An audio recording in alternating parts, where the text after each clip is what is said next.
The Stage Door Show, celebrating the independent artist. With your host, Dave Hondell. Hi, everyone. Welcome to the Stage Door Show. This is Dave Hondell. Tonight, my guest is the founder and president of a company called Hip Video Promo, Andy Gesner. He's also a longtime artist himself, and his company has been in business since the year 2000. And Andy and his team has worked with thousands of indie artists, creating over 4,800 music videos to date and promoting their brands the entire time. I can't wait to get into it with them, so let's bring him in. Mr. Andy Gesner. Andy, thanks for joining us tonight. Appreciate it. Thank you for having me as a guest, Dave. I'm grateful for the opportunity. Well, we are too, and really great to have you on the show, because I can tell you, I've been doing a lot of research on your company, and I think, our listening audience is mostly independent artists, and, I think we always ask for advice from our guests, and it's great to have somebody on that works exclusively with independent artists and helping them get their promotion out there, because not only do you do music videos, but there's social media and all kinds of. So I'm going to let you explain what you do, first of all, and how did you start the company, or why did you start the company? So I'll let you go ahead and explain that. Well, I also grew up in the Philadelphia market, Chester County. Chester County, okay, good. So I had the great pleasure and privilege of growing up listening to WYSP. Absolutely. And WIOQ. Hall & Oates. It was just a magical time. Yep.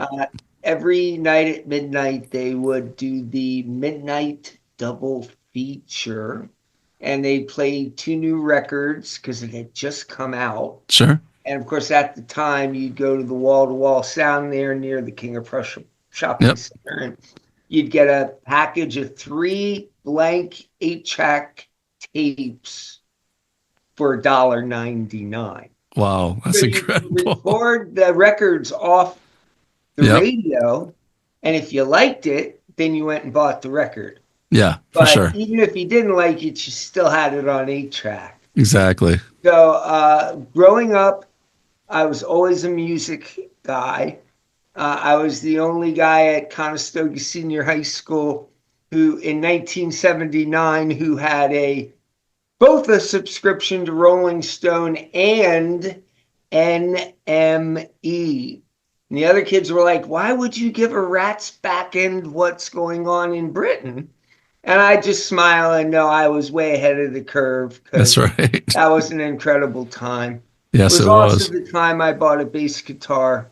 I got with my mates, and we never looked back. And at the age of 39 in the year 2000, it was very much I get it. If you're an up-and-coming independent musical creative, it can be very difficult to get past the pain points. Yep. I consider that to be that you can live comfortably and do your music and nothing else. Right. Now, in the 80s and 90s, we saw that happen to a lot of our friends and bands we would perform with. And it just doesn't happen for everyone. But I would like to think, Dave, it wasn't because we weren't hard working. I think that no matter how much time and effort you put into your musical pursuits, you're really always going to have to figure out a way to break through. It certainly starts with creating compelling and groundbreaking music. Right. But if I really have to pinpoint what the issue was, marketing. We didn't know how to market ourselves. We tried, but marketing is really the one place where the best of the best stumble. And if it's truly 20% the great music you make and the great visuals you create, it's 80% the marketing. Yeah. So I figured, heck, I can tell fellow musical kindred spirits what not to do. Sure. And it was in October beginning of the new millennium, a dear friend said, Andy, you know, it's only going to be a matter of time before the entire human family will be able to watch music videos on their computer. Sure. Because at the time you had the dial-up modem, it made all the funny wonky sounds. Right. For sure. Yeah. For sure. And if someone sends you even the simplest video link, you would download it, go make a sandwich, go cut the lawn, take a quick trip to ShopRite, come back, take a shower, feed the cat, timed out, Right. won't play. And you're like, I give up. So with that knowledge, let's face it, many perish due to lack of knowledge. I said, well, I'd rather try something and fail than do nothing and succeed. And Hip Video Promo was born. Wow. That's amazing. And also, talking about, the age of, videos being on computers, and around that time frame, the early 2000s, I mean, there was very few outlets on television that were actually still playing music videos. When I stopped directing music videos was about 2008 was really, well, 2009 maybe, but BET was really the only outlet that was still playing music videos, and that was the gospel R&B genre for the most part. But again, at that point, that wasn't the high speed internet yet. It was out there, but it wasn't like it is today. So there was kind of a lull period in a way about music videos that you could. There was maybe MTV3 or MTV4 on a cable station that very few people actually had that was playing music videos. So now, I mean, it's great that you started when you did, because you kind of got in with the groundbreaking, time for music videos on the internet as opposed to TV. So talk about that evolution, because as we speak right now, both as music video guys, it's never been better. Even back then when there were music videos, but now you can do a music video and you can do it on digital. You don't have to use a Panaflex camera and do things on a big scale. You can do things on a big scale using even an iPhone. Think about it. The technology is such what it is that is costing, I guess, less money for these indie artists that don't have a lot of money, but they don't have to spend a lot of money when you can shoot something on your phone or with good technology, a DSLR camera, as opposed to the big cameras they used to use. So talk about that evolution, and have you seen that kind of help not only the artist, but also your business? It's true, Dave. If you wanted a quality music video in 2002, it had to be shot on film. Yeah. Now, to someone who might not really be able to wrap their head around that, what's the difference between shooting it digitally and shooting it on film? Well, at the time, if you were shooting it on digital, it looked like you shot it on digital. Or mini DV. Or mini like DV. what I used. Or Yeah. a DV cam, yes. Yeah, right. So videos had to be shot on film. Yeah. So it really was relegated to the more well-known entities. Yeah.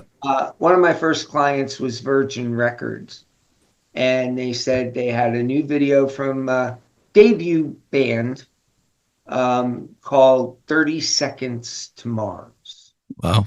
Yeah. And we all know where they went. well, at the time they were really concerned. We had to market it in a way Sure. that we were kind of downplaying what the lead singer and guitarist's regular day gig was, because we all know when an actor fronts a rock band, Yeah, it doesn't end well. But obviously for 30 Seconds to Mars, just the guy is a dynamo. When he came into New York City August 15th, 2002. He had just prepared his debut video, Capricorn, a brand new name. Sure. So you watch this video, and I encourage your fans and viewers and listeners to check it out. It's just epically grandiose. I mean, talk about busting a budget. Yeah. You know, I could see doing that for one of the top selling names in the music industry, but these guys were just starting out. Right. So I think he might have done a deal where, hey, you got the video director. If you make this epic video, Capricorn, a brand new name, we really need it because it's our debut record. I'll be in your next movie. I don't know what kind of deals went down. Right. But he certainly wasn't the A-list movie star 24 years ago that he is today. But just know, it was, I was not aware of him as an actor, so I didn't feel any trepidation or anxiety. But he and I really hit it off. And he shared with me some of his concerns and thoughts and angst. And after the show, I was very complimentary. He and his brother came up and like, you gotta come. We need you, man. You gotta come see us tomorrow night. I'm thinking, oh my God. Okay, what's going on here? You gotta come see us tomorrow night at the Khyber Pass in Philly. Anyone who's been to the Khyber Pass knows not quite the venue you would associate with 30 Seconds to Mars, but I went and they were great. Sure. And the rest is history. So it really was right up until the beginning of YouTube. It was all about the terrestrial television programs. Yep. And there were your JB TVs in Chicago and your California Music Channel in San Francisco. And we always had great relationships with Music Choice. Yeah, that's right. Much music. Whenever we got a Canadian act, we always hit hard at Much Music because they have a stipulation that I think it's 60% of their programming has to be Canadian content. Right. Yeah. But YouTube changed everything. Yep, sure did. And these smaller labels, whether it was Polyvinyl or Fueled by Ramen, Hopeless, Drag City, Yep. Doghouse, Drive-Through Records, TP, there were so many. They wanted visual content. Oh, promo only too, right? That was another one. Only in beautiful Orlando, Florida. That's right. That's where I used to live. Yeah, these content providers. Yeah. I used to get the calls all the time. Andy, this can't be true. I just spoke to my sister, and she got a call from her boyfriend, and he swears he saw my video at New York Sports Club. How can that be? Yeah. Everywhere you go, Yeah. there are visuals playing these Promo only. businesses, whether it's That's a right. Locker or a Yep. Everywhere. Hot Topic, Right. department store, Yeah. cruise ship, Yep. restaurant, bowling alley, airport. They Everywhere. want to enhance the customer experience. And also promo at the same time. Obviously, promote their Without a their doubt. music. Yeah, for sure. It was right around that time that you could actually watch videos if you had a good connection.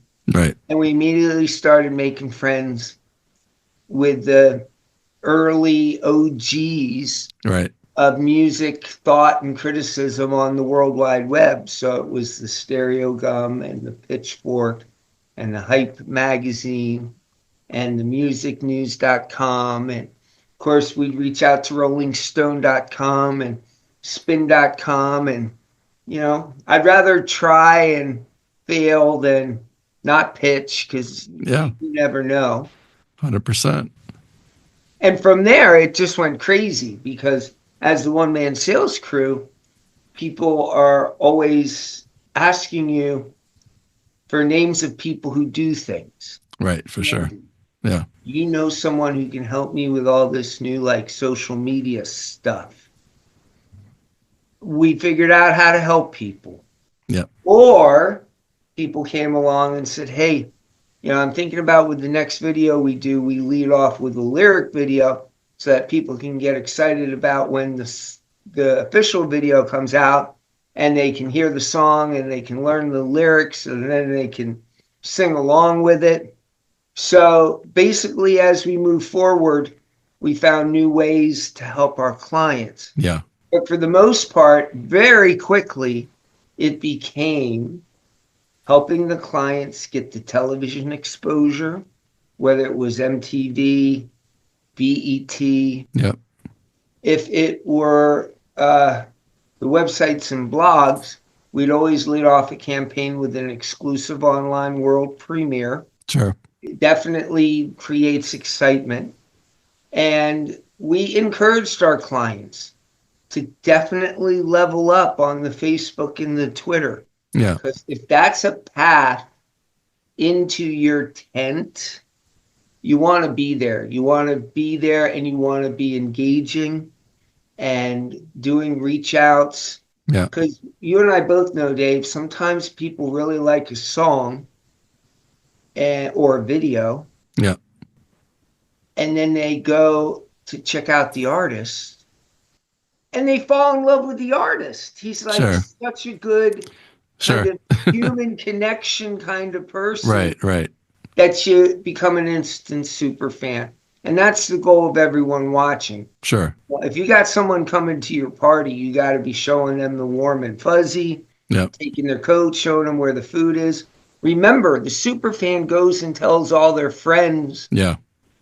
and that's how you build your community. Well, one of the things that I noticed, and there's a couple things that I wanted to ask you about, because as somebody who promotes this stuff, I have a lot of artists on, as you know, that are independent artists, but they're super talented. I mean, they do shows in front of hundreds of people. They do, they do a lot of, they're working it. They're touring, they're traveling, they're doing all the right things. However, when you go onto their YouTube or you go onto their social media, their hits on the views on their YouTube channels and their songs, even though there's fantastic music, fantastic videos, you might see 500 hits. And I'm thinking to myself, they should be like 5,000, 10,000. Like, why is it only 500? And I think it's obviously the marketing piece of it. But if I'm an artist and I walk into your office and I say, hey, Andy, I just can't get hits on my, but I work my butt off trying to get these, trying to get people to watch it. Well, where am I failing? I mean, what would be the first step that you would take with somebody that is kind of, is doing all the right things everywhere else, but they're not getting the hits on their social media? Where would you start with that person? I think the best synopsis that I can come up with for your listeners and viewers is that for many of you, if it's dressed in overalls and it looks like work, you immediately feel filled with dread, angst, and I know it runs through your head. This is all nonsense. Why can't the music-loving public just embrace me and appreciate me for my musical content and output? Why am I subjected to this torture? I get it. It's all about the numbers and the followers and the likes and the comments, but I want nothing to do with it. It's just too much. It's too much for me. And I hear this all the time, as I know you do, Dave. And it's just because it's daunting. It's really a lot of trepidation because you got to learn. You got to do your research. I said it earlier in this transmission. It's you got to do the things your less talented, much more lazy competition aren't doing. And if it comes to a scenario where you need to take a little bit out from the budget that you put aside to make a music video, what's the point of making this music video if no one's going to see it? Thankfully, that is why a company like Hip Video Promo has continued to remain in the arena, is because we're like our clients scrubbing bubbles. We do the work so they don't have to. I mean, if they were trying to get the video seen, it's a pretty massive undertaking to try yourself. First off, all videos have to be a certain format. You know this, Dave. Nobody's going to program your video if it's not closed captioned. Well, good luck. I mean, yeah, you can close caption a video on YouTube, but closed captioning a video for preparation for MTV Spankin' New or BET Gospel, yeah, you really need to know what you're doing. Caption backs. Yes. Minneapolis. That's right. That's who I went with. Right. And what, 325? It was $500. Too much. And it was $500, and it was on 3/4 inch tape, believe it or not. I remember them vividly. Yeah. Gosh knows we were happy when everything switched to Beta S. Oh my goodness. Yeah. It was right. The big bags to the post office. Yeah. So humongous. Yeah, it's crazy. Oh, how about Digibeta, the blue boxes? Yeah, Digibeta. Yeah. But yeah, 3/4 inch tape was, I mean, I look back at it now going, oh my gosh, how archaic was that? But we didn't know anything else. That was it. That was the technology back then, crazy stuff. Yeah. But yeah, I mean, it's about marketing. I get it, and I think, obviously if you have a little bit of a name, it helps when it comes to, getting the views. But I mean, to me, the views on a YouTube or whatever format you're using, I mean, it's a measuring stick for a little bit of success. I think, when you get a lot of hits and a lot of views. But again, it's about hashtags. There's a lot that goes into it. And is that something that your company can help our indie artists with? How to hashtag and how to use those types of tools with social media to try to get more hits and more views. It's all about gaining the system, the algorithms, right? Algorithms, which, when you really analyze it, all they do is mimic the human brain's attention span. Yeah, right. So we did it 3 times today. We do a social media optimization call because the video is premiering on Friday. So we create a PDF guide with all the best things you can do to optimize your online digital footprint. And you can imagine, it's like going to social media marketing 101 university. And being an artist, it's like, this is excruciating. Yep. But I've noticed the people who actually attend and stay consistent, yep, and are passionate and want it more than the other guy, they're the ones that are going to get past the pain point. And the others, well, it's going to suck to be them, because you really have to remember, it's not just the music, it's you, it's your story. It's all about consistent, sustained promotion. Right. And not quitting, just staying the course. Just staying the course. Yeah. Absolutely. So we get the YouTube link. Now, we've given them everything they need to do, but we have to remind them, hey, sport, you don't even have your name in the subject line of the video. And then you didn't put in parentheses official music video. Right.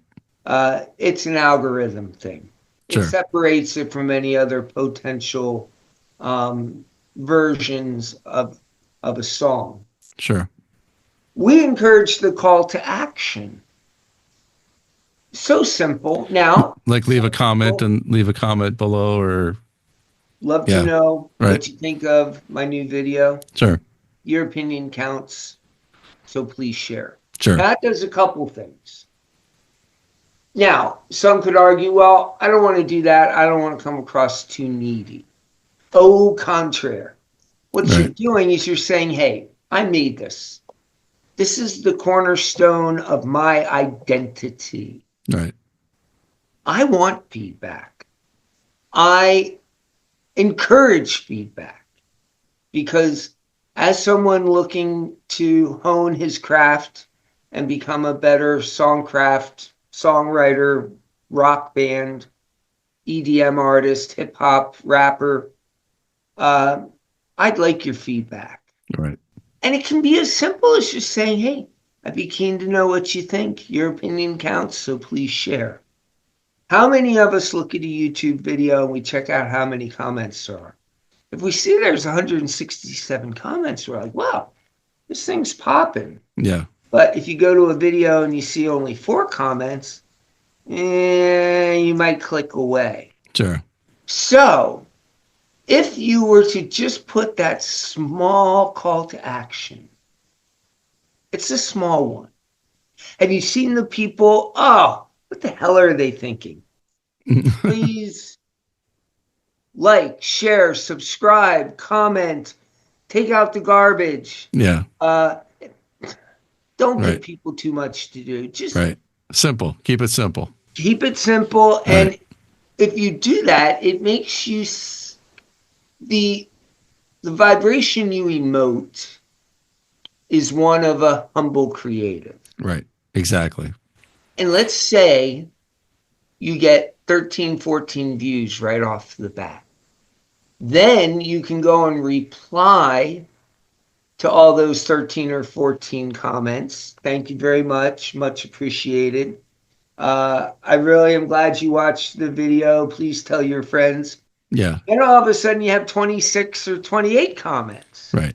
So Keeps things growing. like that Yeah. do matter. And you brought up hashtags. Yeah. Hashtags are like putting little file folder clippy things on different filing cabinets. Right. So Yeah. Yeah. if you're hard rock, I don't even have to go here. Y'all know what I'm talking about. Right. Right. It puts you in that bucket. Yeah. All those different Right. buckets. Yeah. Artist name, song name, Mhm. genre, location. There's visual cues. If you have someone in the first 15, 20 seconds that is on a ski slope, you would put, skiing or Ski. yeah. Right. But the Right. idea is that everything that represents you online can be optimized, Sure. including the YouTube channel. Right. People marginalize the YouTube channel, Dave. I mean, YouTube is the second largest search engine on the internet. Right. And, you got that right at the top. There's that about section. Hmm. You want to put all your links in there. Right. Because how do you know the people discovering you, wanting to go down the rabbit hole, that's how they do it. I know that's how I do it. Sure. Or you have scenarios where you can keep people in your musical sphere. Like at the end of the video, you can put up an end screen. And it could be the video you just last released. So to try to keep them at the gig there, keep them in the building, doing things like end screens, that can be huge. Right. On YouTube, community tab. Yep. There's a community tab. Let's say you have 1,214 subscribers and you have a big event or you have a new music video or you're releasing a lyric video. The day of that happening, you put that in your community tab, it goes out to 1,214 of your subscribers. Sure. The cost to you, zero. Zero, right. Yeah. So basically, you need to learn the things you can do to work smarter, Yeah. not harder. I'm just taking the time to do it, I think, too, right? It really is. And everybody's got an excuse. Yeah. And I don't want to be the social media marketing police, but it's like, Andy, you got to understand, not only do I have two kids ages 2 and 5, Yeah. I got a full-time job, Day man. job, yeah. And I So, travel for work. Yeah, but exactly. Dave, how am I Yeah. supposed to respond to that? I Right. said, I completely smell what you're Right, cooking, right, right. and it's tough out there. It's Yeah. gonna But challenge that you. could set you apart from the others. And that's like you said earlier, it's what you're willing to do that other people aren't willing to do. And one of the things that I also noticed that what I get most of my hits on social media, on Instagram or any other social media, and it sounds silly, but it's the videos that I shoot of myself talking about what's coming up on my shows down the road, or talking about when I was in New York, talking about, well, this was the spot where Marilyn Monroe's dress came up in that famous video. I'm standing right in these grates right here. I got 2,000 views on that. It's crazy that people like to see human beings interact with them online. It's not always about the music. It's not always about the podcast. It's not always about what your product is. They want to know about you as a person. They want to meet you. It's almost like they feel like they connected to you more because they're seeing your face and you're talking to them on camera. I get more hits on that than any other thing that I do. I mean, do you find that to be the case as well? It's not just about the music, but it's about them as a person. We practice what we preach. If you go to Instagram at hip video promo, or you go to TikTok at hip video promo, or any of them, YouTube shorts, we will have 3 or 4, sometimes 5 clips about what our clients are up to and what they're doing. And then all of a sudden, you'll see my ugly mug. It's like, that must be the owner. And whether it's a Turntable Tuesday, we love our Turntable Tuesday, or it's Wednesday Wisdom, or if you go there now, I like to do the unboxing videos when our clients send us merchandise. And we have a 4-year-old official mascot. His name is Buster the Cat. And unprompted, you know how cats love boxes. Oh, yeah. So the cat gets more hits than Andy, but people really, really like the cat. Yeah. Now, we're only 3 or 4 weeks away here. I live in the Garden State, as do you, Dave. Absolutely. Why are we the Garden State? Because we have the richest, most phenomenally fertile soil anywhere around. So I go out and the bulbs are starting to come up. I show people my garden. Now, there are always the people who will say, we ain't coming here to see your sorry ass garden. And you know what I say? I say, if you're having issues with your personality posts, I can make it totally easy. What are you passionate about outside of your musical pursuits? Hell, it could be the Philadelphia Eagles. Who couldn't be passionate about that? And you say, hey, man, I've been watching the Philadelphia Eagles since the first time my dad took me to see him at Franklin Field in 1969. Tell stories around your life journey and your music. Tell stories.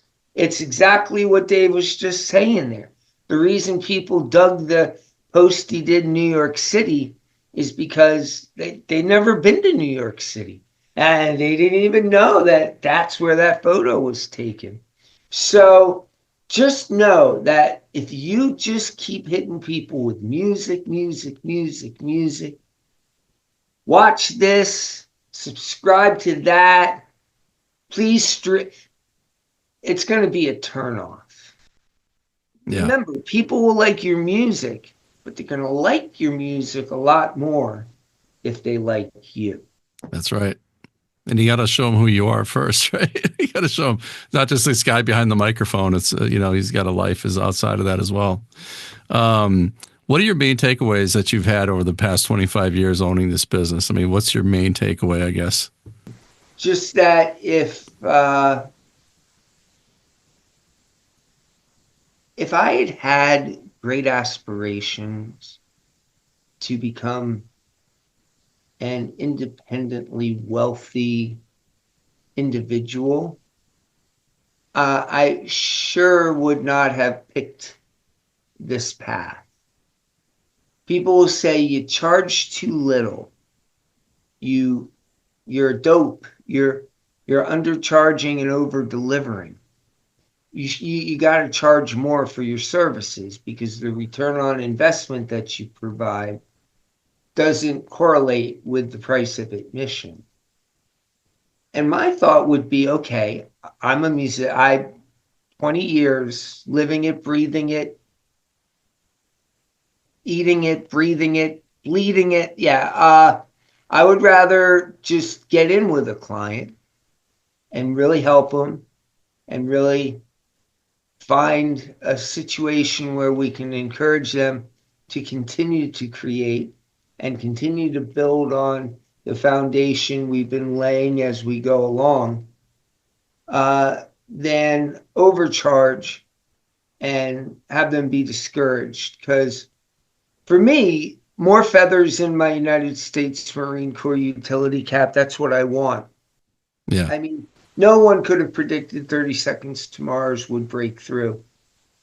2003, when I sent my Decision Makers and Gatekeepers, Death Cab for Cutie, Transatlanticism, The New Year, The Sound of Settling, they were all upset. They're like, why do you send me a band called Death Cab for Cutie? And it's like this ultra sensitive, hyper literate indie rock stuff. They were confused. I said, mark my words, this is when they were on Barsook. These guys are going to become something big. And they did. We promoted the first Maroon 5 video in 2005. They were just another punk band or Right. up and comer in Los Angeles. Yeah. The Plain White Tees used to stay at my house. They did it Wow. twice because they're from Chicago and they were just trying to get through and make things happen. Sure. And this was long before Delilah. Yeah. Paramore, fueled by Ramen John. He was, kind of working out of his bedroom. Yeah. Way before Paramore blew up big. Astroworks brought us a young lady in 2007 named Sia. Oh, yeah. And who would have known? Yeah, absolutely. 2012, this very month, we release a new music video from an unknown band, the Lumineers. Oh, wow. So we're hanging out with them down at South by Southwest, and they have a bunch of shows lined up. Yeah. And they were a little concerned because Ho Hey was not the zeitgeist of the music world in 2012. Sure. And I remember telling them, it's like, you don't want to be doing what everyone else is doing, man. You want to forge your own path. Right. And create your own musical vibration. Now, remember, this is March, Dave, of 2012. The Lumineers, I mean, folk Americana, not a thing. But they're hardworking. Yeah. Really hardworking. And they're working it. And they're doing the tour. And then the video comes out. Yeah. It was not shot on film. It was very low budget. They just got a place. I guess someone knew, like an old hospital that was run down. And they just sent invites out to all their friends. You got to come to our video shoot. Right. And they did Ho Hey. And now, that's an example where a lot of naysayers said, Andy, we we we really don't play novelty songs. Yeah. I said, okay, you don't play novelty songs like the songs I used to hear on Dr. Demento. And they're like, no, no, no, no. Uh, this is a novelty song. I remember the bigger places. They're like, well, folk Americana doesn't fit our filter. Sure. Everybody's saying no. Ho Except for the hey, band. go away. But Except for the let's band. face it, everyone, the decision makers and the gatekeepers, they don't always get it right. Yeah, exactly. We presented that video and the public decided. Mm-hmm. That song was the definition in the dictionary for an earworm. It's Yeah. like the old Subway commercial, $5 foot. Just gets stuck in your head. Of course. And by the time we got to the fall, Yeah. it was everywhere. Yeah. Everywhere. Yeah. Yeah. That's all it takes. It really does. That's all it takes. And that's another thing, when I interviewed Don McLean, one of the things that I really, wanted to mention to him, because I didn't want to get off that interview without saying this, was how I love the fact that he never compromised his art. He never compromised what he was doing, regardless of a producer saying, I want to change this, I want to change that. This song's 8.5 minutes long, way too long for radio. We're going to knock it down to 3.5 minutes. And he just refused. And, he said it was the hardest thing he ever did because, you never want to not get signed by a label, especially back then when there wasn't social media. That was the only way you got distribution. But he still never compromised his music. And, and obviously look at him today. But, I think a lot of times people, artists, especially younger ones, will give in to what the popular I guess, opinion is of what they should do. And because they don't know any better, they don't know any better. They think, okay, if I listen to this guy, I'm going to get signed to a label, or instead of just saying, hey, it's okay to remain independent. It's okay to be an independent artist right now. You can put out anything you want as long as you set yourself apart and market it, with the help of a company like yours. And I got to be honest with you, I don't know if there's a lot of companies out like yours that does as much as you do.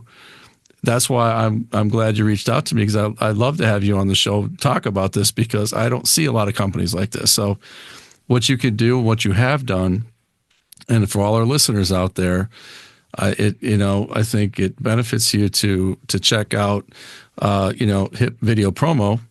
And Andy Gesner to see what they can do for you, because I think it's as an independent artist, sometimes you need that assistance from somebody who knows what they're doing. So, again, more power to you and your company. I think you've done a lot of great work, and I guess that brings me to my next question: is what kind of advice do you have for somebody? Like, what's your main piece of advice to somebody who literally doesn't know anything what they're doing, but they're super talented, super hardworking? What would your your advice be to somebody like that for their career? Give me a call. It's all very easy to say, well, let me concentrate 100% on the music. And then when I get it all to my liking, then I'll figure out how to get people to pay attention to me. No, even if you're creating right now and you're planning to do a big curtains up moment later this year, it's never too soon to talk to a marketing professional. I know a lot of these companies out there, not only do you not get to speak to the person in charge, you don't get to speak to anybody. It's all done over email, right? That is a big red flag. Yeah. I think if you're going to be taking your hard-earned resources, you got to feel comfortable and confident that you'll be able to talk to the person that's going to be advocating for you. You can always look up who that marketing company has worked with. Another red flag would be, okay, so I got you on the phone there, sport. Thank you for taking my call after 2 weeks of asking politely and patiently. Who have you worked with? Who have you helped that I would know? Hummina, hummina, hummina, hummina. That's a big red flag. Uh, what are the testimonials? And you can't always go by the testimonials on the website. You go to like the testimonials on the Facebook page. Right. Because a marketing company can't fudge Right. those They're going to put whatever they want. Yeah. You know what you do? You ask them for references. Yep. Say, hey, if you can just share with me a couple of email addresses of clients you've worked with, I'd like to reach out to them to see what their experiences were. There are so many ways to avoid being bamboozled. No one ever went penniless preying on the naivete of Indie Nation. And a lot of clients come to me after they've been sold a bill of goods. There are so many people out there that are all talk, no walk, and there's nothing more demoralizing than it's been said experience is a hard teacher. She gives the test first and the lessons afterwards. Why not talk to someone that could actually take the time? Consultations free, to find out what your goals are, what your motivation is, what you're hoping to do. Do you have a marketing plan? Do you have a release strategy? Are you putting the time and effort in on your online platforms to build a community? Right. So, Dave, all these great people who tune into you for the sage wisdom and the advice, I would be grateful if when they see this transmission and they see how to contact me, they all I can say is it would be great to help any of the people who are fans. Yeah. Well, I appreciate that. So, speaking of that, I know we kind of mentioned it throughout the show at some point, but tell everybody again how they can get a hold of you and how they can find you on on the web.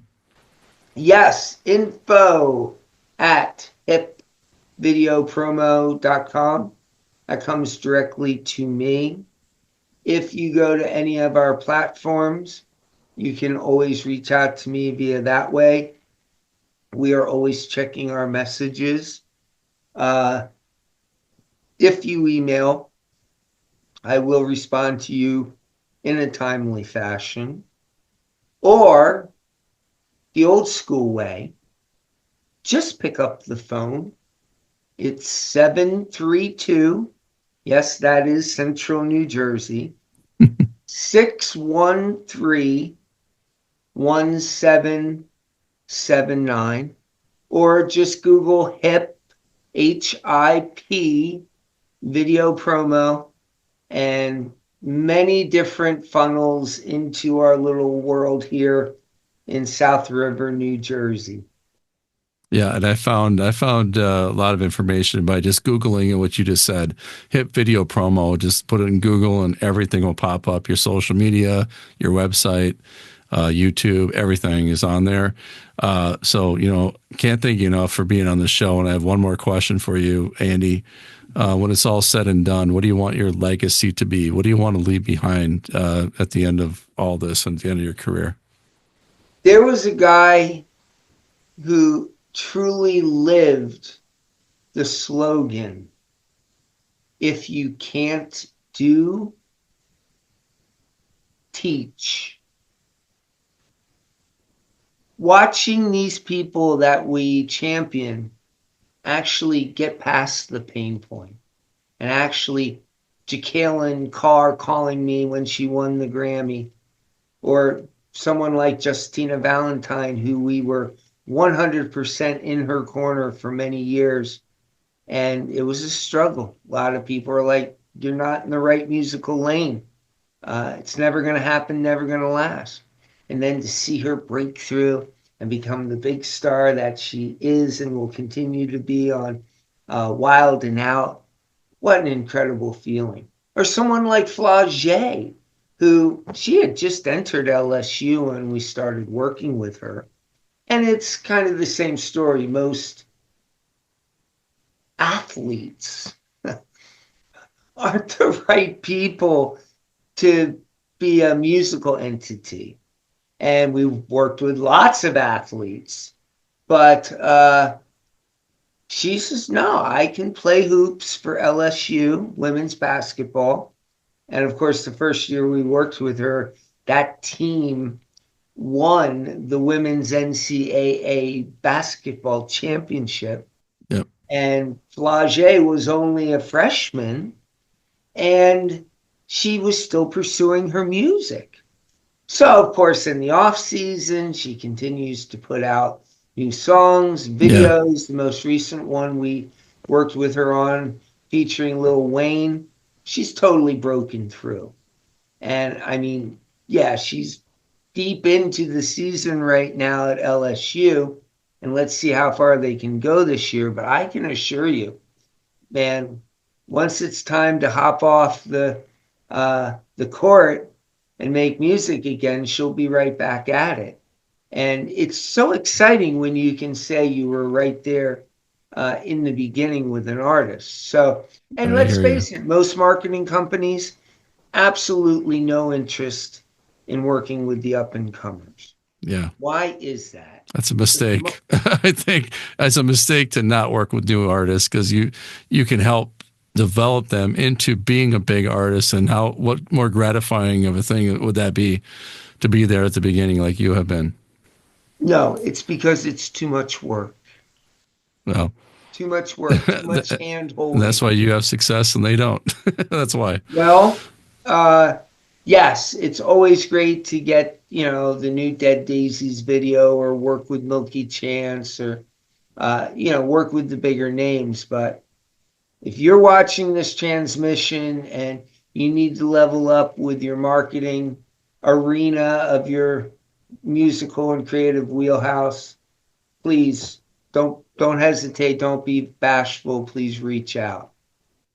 Well, yeah, Andy, I can't thank you enough for being on the show. It's been a great conversation, which I knew it would be. But again, I want to have you back, sooner than later, so we can talk more shop. Make sure you get with Andy at Hip Video Promo, and make sure that he helps you in your career and your development, because there's nobody better out there, and he's right here in Central Jersey. So if you're in the East Coast, he's anywhere. It doesn't matter where you're in the world. We have a lot of people from Australia that listen to us, and the UK that listen to us. He can still help you there as well. So anyway, reach out. And again, Andy, thank you for being on the show. Can't wait to have you back. Dave, it was a great pleasure. You're fantastic at this, and I can see why this broadcast and this great idea of yours continues to grow and prosper. And yeah, we're here to support it however we can. Thanks again.